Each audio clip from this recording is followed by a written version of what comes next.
एक पावर शक्ति है और सबसे पहले सनातन धर्म ही था। उसके बाद ये सब धर्म बने हुए हैं। महाकुंभ फिर लगेगा कि नहीं, आपकी भविष्यवाणी क्या कह रही है? ये कुंभ महाकुंभ 100 और हमारे भाई बंधु हैं, इनको सबके लिए हमारा आशीर्वाद है। आप यही चिमटा है, थोड़ा सा दिखा दीजिए प्रभु। ये वही चिमटा है जो क्या होता है कि हमारे जैसे पत्रकार जब पूछता है तो बस देखते रहना जी बस देखते रहना। बस आपका भी मांस मदिरा चलता है? जी नहीं, नो।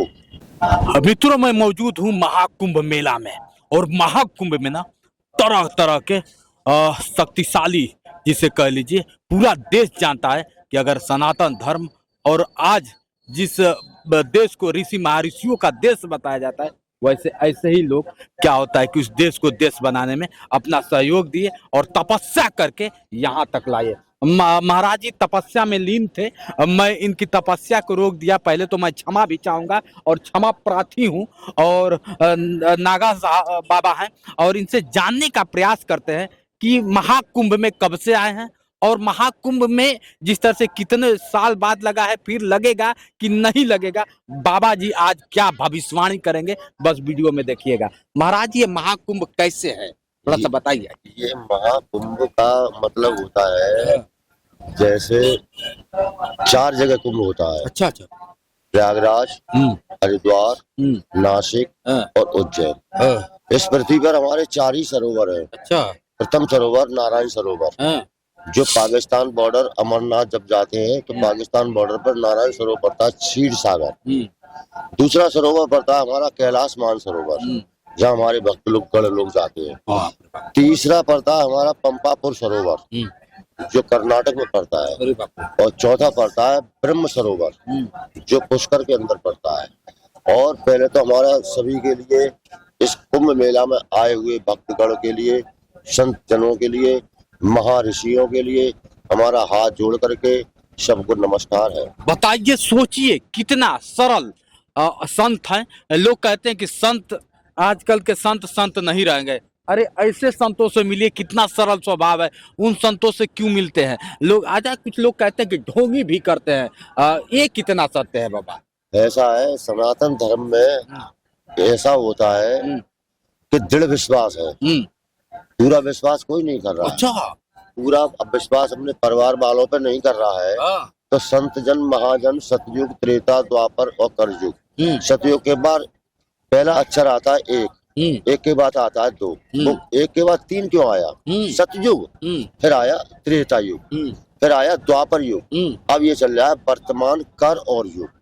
हमारे इस कलयुग के अंदर कहा है कि कलयुग केवल नाम आधारा और सुमर सुमर नर उतरऊ पारा। संत तो यहाँ अपने कल्याण के लिए, भक्त गणों के लिए, कल्याण के लिए हवन पूजा यज्ञ कर रहे हैं। और आप लोग कह रहे हैं कि संत सब तरह के हैं, तो संसार में मनुष्य भी तो सब तरह का है। अच्छा। संत बहुत पहले क्या नहीं थे? सतयुग में नहीं थे, त्रेता में नहीं थे, अब वर्तमान में भी हैं, और आगे भी संतों की पूजा होती रहेगी। बिल्कुल बिल्कुल बिल्कुल। और संत समाज ने हमारे सनातन धर्म के लिए एक ऐसा झंडा गाड़ दिया है कि हमारा ये देश अब सब जागृत हो गया है। हमारा पब्लिक ये जान गया है कि सनातन धर्म एक पावर शक्ति है, और सबसे पहले सनातन धर्म ही था।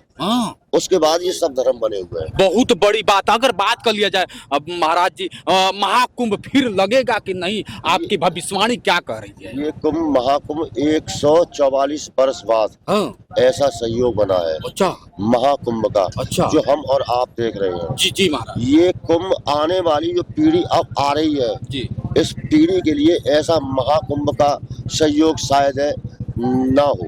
अब दोबारा नहीं होगा, मतलब दोबारा महाकुंभ लगेगा ही नहीं? लगेगा, महाकुंभ लगेगा।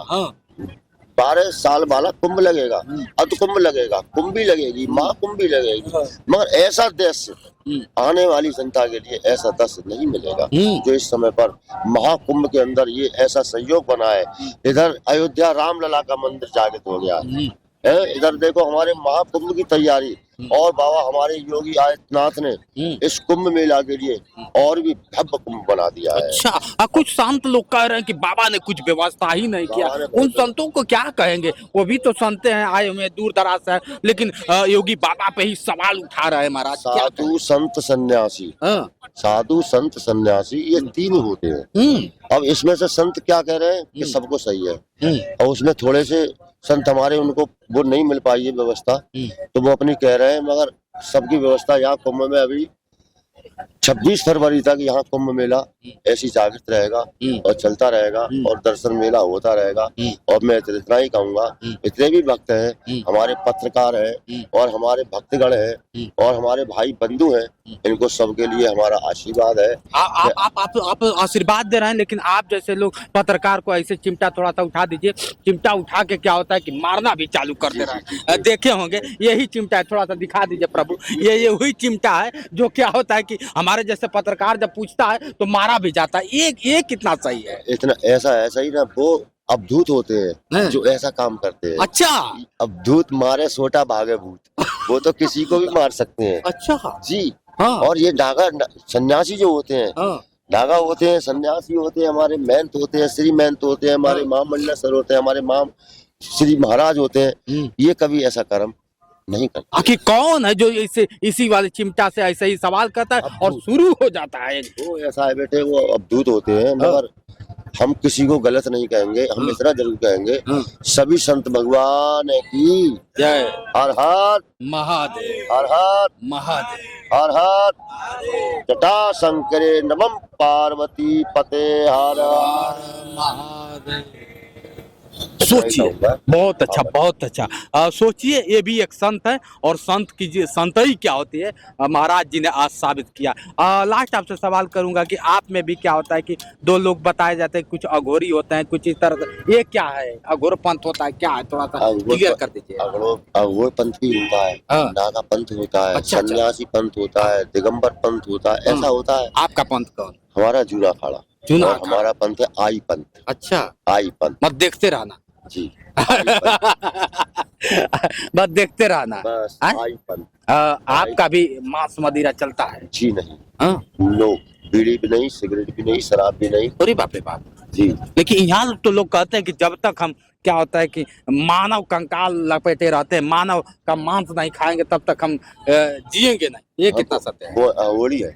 अच्छा, अघोरी अघोरी लोग खाते हैं? वो उसमें ही रहते हैं, मरघट में रहते हैं, वो निकल के नहीं आते हैं। हाँ, वो खाते हैं। वन खंडी वन में तजे, डले पड़े फल खाए, झर्रन को पानी पिए, गृहस्थ द्वार नहीं जाए, वो किसी के द्वार नहीं जाते। हे प्रभु, आप क्या होता है कि इस तरह से वाणी निकाल रहे हैं, बड़ा अद्भुत मुझे लग रहा है। शिक्षा दीक्षा कैसे प्राप्त किया है? शिक्षा हम तो जन्म से ही योगी है बेटे। अच्छा, हम जन्म के योगी। देखिए, इस तरह से इतने विचार अच्छे निकल रहे, जो वाणी आपकी निकल रहे, जो शब्दकोश निकल रहे हैं, ये तो कभी किताब से ही ऐसा सुनने में आता है, देखने में आता है। और ये कैसे हो गया? ये गुरुजी की कृपा, हमारे श्री गुरुजी महाराज की कृपा, इधर भोलेनाथ की कृपा, इधर भक्त जनों की कृपा।